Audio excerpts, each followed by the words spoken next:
tal? Soy Virginia, la monitora de restauración del Centro Cultural Carril del Conde. Hoy en nuestra quinta clase voy a hablaros sobre la segunda parte de los productos que utilizamos en restauración. A ver, continúo hablándoos del tapaporos. El tapaporos, como su nombre indica, sirve para tapar el poro. También puede hacer las veces de barniz dándole por lo menos 3 capas y lijando siempre entre mano y mano con lija de agua del grado 400 o con lana de acero. Existen en el mercado dos tipos de tapaporos. Por un lado está el tapaporo sintético, es cada vez ya menos utilizado porque desprende unos olores bastante fuertes y porque utiliza productos químicos bastante tóxicos. Este tapaporos hay que rebajarlo al 30-40% con disolvente nitro. Y luego tenemos el tapaporos al agua, que es el más empleado y que está muy bien porque no requiere que haya que rebajarlo, aunque se puede, no desprende olor y además a la hora de la limpieza pues es bastante más cómodo porque simplemente se lava la brocha con agua y jabón. El sintético tendríais que lavar la brocha primero con disolvente y después con agua y jabón. Otro material que utilizamos en clase es la goma laca. La goma laca, como ya os conté en la primera clase, pues es uno de los acabados más antiguos que hay. Como os voy a hablar más adelante en otra clase sobre los distintos tipos de acabados, pues aquí solamente os voy a comentar de la goma laca, que se vende en escamas, eso ya lo sabéis, que se disuelve en alcohol de 96 y que hay varios tipos de goma laca dependiendo de su calidad y del contenido de cera o descerada que haya, así como también de los matices que tenga. Por ejemplo, nosotros en restauración la que más utilizamos son dos tipos. La goma laca lemon es una goma laca que tiene cera y que da un tono ligeramente amarillento. Entonces, por ejemplo, esta goma laca conviene darla sobre maderas que tiran a tonalidades más oscuras. Por ejemplo, el nogal o la caoba o el cerezo. Por otro lado tenemos la goma laca luna. La goma laca luna es una goma laca de más calidad porque se le han retirado todas las impurezas. Es una goma laca descerada, no tiene cera.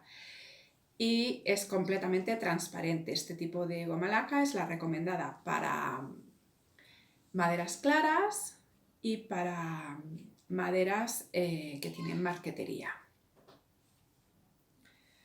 Otro tipo de productos que utilizamos en clase es la cera. Bueno, en clase prácticamente utilizamos la cera que viene ya de fábrica. La compramos directamente, la damos, no hace falta trabajarla ni requiere ningún tipo de añadido. Todas las ceras se preparan con aguarrás y el nivel de brillo depende de, por un lado, las manos que le demos, el número de capas que le demos, y por otro lado, de la intensidad con la que hagamos el pulido. No es lo mismo frotar con un trapo que poner, por ejemplo, un accesorio de mopa al taladro que tiene saca mucho más brillo. Bueno, en clase, como os decía, utilizamos prácticamente las ceras sintéticas, que son las que ya vienen preparadas, pero para que sepáis que existen otro tipo de ceras naturales que requieren, como os decía, una preparación. Todas se disuelven en aguarrás. Por un lado tenemos la cera de abeja, que tiene una tonalidad amarilla. La proporción de la cera sería una parte de cera y 4 de aguarrás, aunque varía un poco dependiendo del poro de la madera, o sea, de la veta. Si la madera tiene un poro abierto, habría que echarle una parte más de aguarrás. La preparación es muy sencilla. La cera virgen suele venir en un taco, lo ponéis a calentar al baño María y cuando se haya disuelto lo retiráis del fuego y le añadís el aguarrás, moviendo siempre bien para que la mezcla quede homogénea. Por otro lado tenemos la cera de carnaúba, que es una cera que se obtiene de la hoja de las palmas. Es una cera que tiene bastante brillo y se puede añadir es mejor añadirla, se puede dar sola, pero es mejor añadirla a la cera de abeja. Cuando se añade a la cera de abeja, la proporción es la mitad. Es decir, si echáis una parte de, por ejemplo, 100 gramos de cera de abeja, echáis la mitad de carnaúba, es decir, 50. Y lo mismo, también va disuelta con aguarrás. Y luego, por otro lado, está la cera microcristalina, que es una cera que se obtiene de los residuos del petróleo. Es una cera de bastante calidad, también da bastante brillo y lo bueno que tiene es que se adhiere muy bien a la madera. Una cosa que quería comentaros que no se me olvide es la cera de abeja. Conviene darla cuando la mezcla no esté caliente, pero sí tenga pues la consistencia de una crema. Si la dais caliente va a penetrar muy bien porque queda muy líquida, pero luego al secar queda muy pegajosa y cuesta mucho trabajo sacar brillo. Podéis ayudaros también de la pistola de aire caliente. A ver, seguimos. En clase también utilizamos las ceras de emplastecer. Son ceras que vienen en unas barras. Las hay de distintas tonalidades dependiendo pues, de los tonos de la madera y se utilizan fundamentalmente para reparar pues, pequeñas grietas o para tapar, por ejemplo, los agujeros que hemos hecho con el botador para meter las puntas dentro de la madera y que no se vea. Y pues es muy sencillo utilizarla. Apartáis un trocito, quitáis un trocito de cera, la amasáis entre los dedos porque enseguida reblandece y a continuación ya la aplicáis sobre la madera y con la ayuda de la espátula lo intentáis embutir dentro de la madera, quitáis el sobrante con la espátula y después pasáis un trapito seco. A ver, seguimos. Otro producto que utilizamos en clase es el matacarcomas. Los agujeros de la carcoma se reconocen fácilmente porque son pequeñitos, muy redondos y sobre todo porque al dar golpes sale serrín de ellos. La carcoma es una larva que excava galerías y en su última etapa se transforma en un coleóptero, en una especie de cucarachilla. Y es entonces cuando hace el agujerito y sale fuera. Esto suele suceder entre los meses de abril a septiembre, los meses que hace más calor. y aunque a la salida, cuando sale, sobrevive muy poco tiempo viva, pero sí puede volar y transmitir los huevos a otros muebles. Aparte de eso, también cuando sale ha dejado huevos también en el interior de la madera para que siga el proceso. Entonces, eliminar la carcoma cuesta bastante, pero no es imposible. La mejor época para hacerlo es al final del invierno, justo antes de que los huevos eclosionen. ¿Y cómo lo hacemos? Pues en el mercado venden productos específicos para ello. Poneos siempre guantes y gafas de protección, hacerlo en una zona ventilada, y lo mejor es con una jeringuilla, sin poner la aguja, extraéis el líquido, a continuación colocáis la aguja porque si no se os tapona fácilmente, y tenéis que ir inyectando agujero por agujero el matacarcomas. Una vez que lo tengáis inyectado por todos los agujeros, dais también con la brocha a todo el mueble y lo metéis en bolsas de plástico. Comprobad que no queda ninguna superficie por la que pueda entrar el aire, para que así el producto, los vapores estén más concentrados. Entonces, como os decía, embaladlo como si fuera al vacío. Lo tenéis así 15-20 días y volvéis a repetir la operación.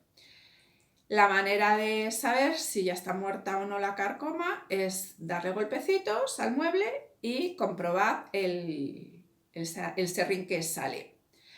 Muchas veces sigue saliendo serrín aunque la carcoma está ya muerta, porque las galerías que van haciendo mantienen el serrín y al mover el mueble sale.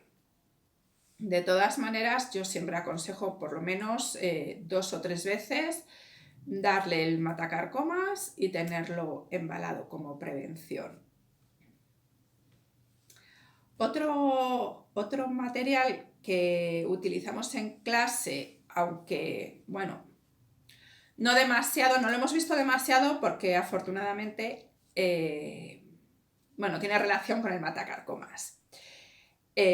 Como os decía, afortunadamente los que traéis muebles que tienen carcoma no tienen una carcoma tan exagerada como para haber debilitado el mueble. Pero bueno, os comento. Es el Paraloid. El Paraloid es una resina sintética. Existen distintos tipos de Paraloid. Según el tipo se disuelve en un material o en otro. Y el que usamos en restauración es el B72. Aparte de como consolidante para rellenar, como os decía, las galerías que deja la carcoma, también se puede utilizar como barniz para madera y para metales. Se disuelve en acetona. Yo suelo recomendar en acetona, pero también se puede disolver rebajar en disolvente, y la proporción es al 5%. Es decir, el 5% de Paraloid y el resto de acetona. La manera de aplicarlo pues es igual que el matacarcomas. Cogéis la jeringuilla. Bueno, hay que disolverlo, evidentemente, entonces tarda bastante en disolverlo, pero vamos, una vez que está disuelto, cogéis la jeringuilla, extraéis una porción, ponéis la aguja y a continuación vais inyectándolo en cada agujero hasta que rebose.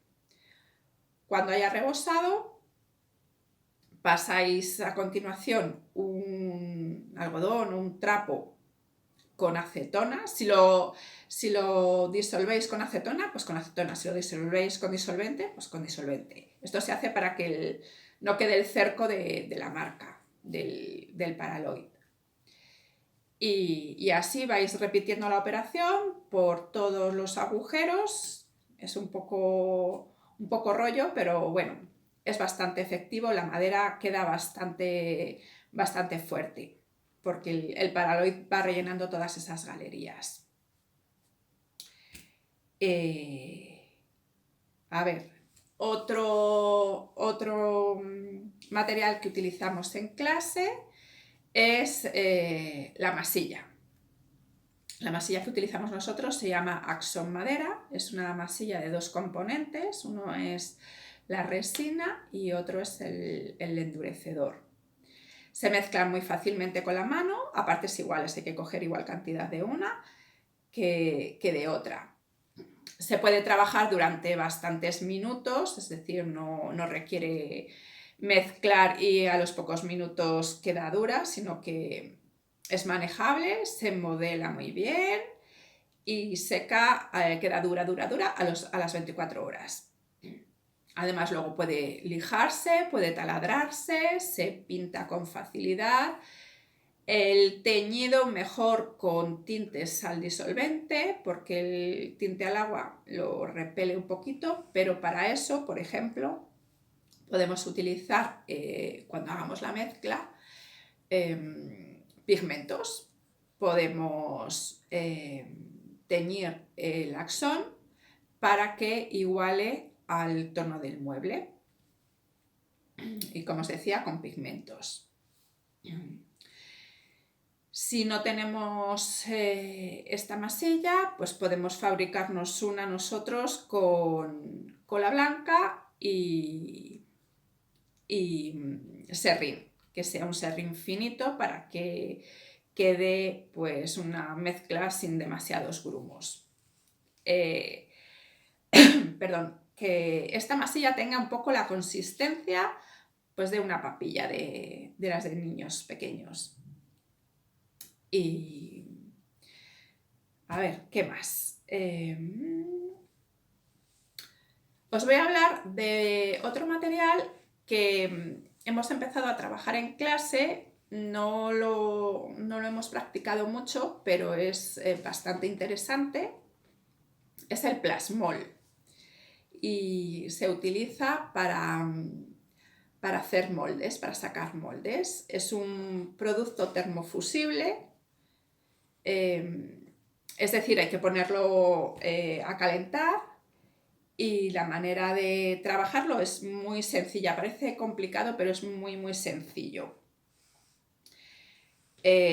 Os voy a poner un ejemplo para que lo entendáis mejor. Queréis, por ejemplo, sacar un molde de un marco, de un espejo que tenéis que le falta un trocito. Entonces, lo primero que tenéis que hacer es medir el trozo que os falta para saber la longitud que tenéis que sacar de molde. A continuación, observad también, porque hay marcos, por ejemplo, que tienen varios sentidos del dibujo. En fin, tenéis que sacar un molde de un trozo que sea exactamente igual al que nos falta. Vale, pues cuando ya hayáis visto un trozo semejante para sacar el molde, que sea igual, a continuación le dais un poco de aceite de vaselina. Esto es para que no se pegue el plasmol cuando lo echemos. Al echarlo en caliente, así no se pega. Bien, pues le damos el aceite de vaselina. Después necesitaréis plastilina, de las que tienen los niños para el cole. Con la plastilina tenéis que hacer una barandilla alrededor de la pieza que vais a sacar. Ponéis la plastilina alrededor, hacéis eso como una especie de cerco para que al echar el plasmol tenga contención y no se desparrame. Cuando ya tenéis la plastilina hecha, ponéis el Axon a calentar. no necesita que lo calentéis al baño María, puede ser directamente sobre el cazo. Una cosa importante es, vamos a ver, se calienta muy rápido, se mantiene caliente durante bastante tiempo, pero no lo echéis inmediatamente según lo retiréis del fuego, porque al estar demasiado caliente llega a derretir la plastilina. Entonces tenéis que ver el punto en el que todavía está caliente, pero no quema. No queda muy líquido, queda más bien pues un poco, como deciros, como la cola blanca, queda denso. Entonces, cuando ya lo tenéis caliente, pero sin quemar, lo echáis sobre la barandilla que hemos hecho de plastilina y esperáis a que se enfríe. Cuando ya está frío, no tarda demasiado. Le quitáis toda la plastilina que habéis hecho alrededor y sale bastante fácil. Lo sacáis y ahí ya tenéis, eso sería el negativo. ¿Qué quiere decir esto? Que es el hueco que ahora tenéis que rellenar para sacar la misma pieza que os falta. Ese negativo, ese molde que habéis hecho, podéis rellenarlo de escayola, podéis rellenarlo del axón, de la masilla que hemos hablado antes. Normalmente esas son los dos materiales con los que se rellenan los moldes.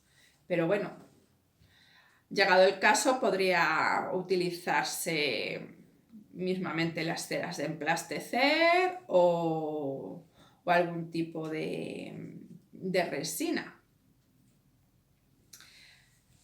A ver, otro material que utilizamos en clase es la lejía. La utilizamos sobre todo para decolorar madera. Hay quien la da rebajada con agua, yo la suelo dar pura directamente, frotando con un estropajo verde o con una lana de acero, y hay que dejarlo que seque, dejarlo bien, y una vez que está seca la madera se lava con agua. Podéis repetir la operación 2-3 veces hasta que vayáis viendo que va decolorando. Las maderas oscuras, por mucha lejía que se le dé, no van a aclarar, entonces esto tenéis que tenerlo en cuenta. Y a ver, otro de los materiales que usamos en clase, por ejemplo, es el vinagre, para quitar, ya sabéis, para quitar el óxido. En clase lo hemos hecho alguna vez. Lo ideal es sumergir la pieza, si se puede, tenerla varias horas, por ejemplo, toda la noche, y después frotar con lana de acero, que no sea muy gorda, porque si no arañamos el metal. Y ya, pues, bueno, os he hablado antes del aceite de vaselina. En clase lo utilizamos para nutrir la madera cuando, por ejemplo, hay maderas que han estado mucho tiempo a la intemperie o que están muy resecas. Le damos una manita de aceite de vaselina. Si queréis teñir la madera, se le da primero el tinte y después el aceite. Si queréis dejar la madera en crudo, directamente el aceite, lo dejáis secar 24 horas y a continuación podéis barnizarlo con goma laca, con tapaporos, como queráis. Y bueno, de momento estos son los materiales que seguimos utilizando en clase. Espero que os haya recordado el trabajo y que os haya sido de utilidad y que nos veamos en la siguiente clase. Un saludo, hasta luego.